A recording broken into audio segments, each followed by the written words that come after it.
সামনেই বিধানসভা নির্বাচন। এই নির্বাচনের আগেই জনসংযোগ বাড়াতে তৃণমূল কংগ্রেসের পক্ষ থেকে মাথাভাঙ্গা 3 নম্বর ওয়ার্ড এলাকায় তৃণমূল কাউন্সিলর বিশ্বজিৎ রায়ের নেতৃত্বে ছোটদের নিয়ে চড়ুইভাতি ও খেলা দিবস পালন করা হয়। এদিন সেখানে ওয়ার্ডের বিভিন্ন শিশুদের নিয়ে খেলাধুলার পাশাপাশি সেখানে বিভিন্ন খেলা অনুষ্ঠিত হয়। এছাড়া তৃণমূলের উন্নয়নের মূলক কাজের খতিয়ান তুলে ধরা হয়।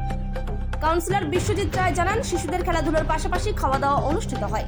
সেখানে বিভিন্ন নেতৃত্ব উপস্থিত ছিলেন। মাথাভাঙ্গা থেকে উৎপল অধিকারীর রিপোর্ট, বিগ নিউজ বাংলা।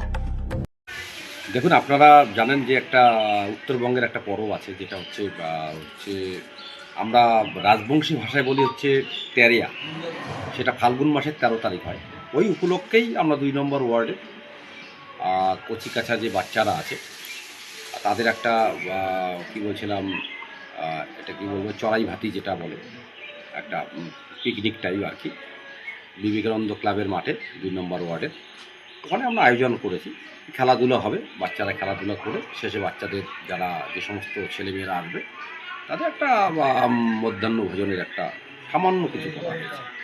কাদের পক্ষ থেকে হচ্ছে এটা?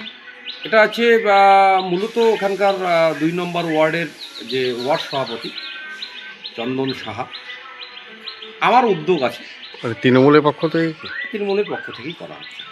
এটা কি নির্বাচনের আগে জনসংযোগ বাড়ানোর জন্য কি এই ধরনের উদ্যোগ? না না, আমি এর আগের দিনও বলেছি যে যে সমস্ত আছে এখানে আমাদের কর্মসূচি চলছে, শুধু নির্বাচনকে কেন্দ্র করে তৃণমূল কংগ্রেসের কর্মসূচি থাকে না, বিভিন্ন সময়ে বিভিন্নভাবে মানুষের পাশে দাঁড়ানোর একটা প্রয়াস তৃণমূল কংগ্রেস দেখায়। সেই অঙ্গ হিসাবে আমরা এগুলো করছি। এটা ইলেকশনের সামনে বলে অনেকেরই মনে হবে যে এটা যে ইলেকশনের কারণে, কিন্তু ইলেকশন না থাকলেও আমরা থাকি, যেমন ইলেকশন থাকলেও থাকি, ঠিক একইভাবে আমরা সবসময় সারা বছর থাকি।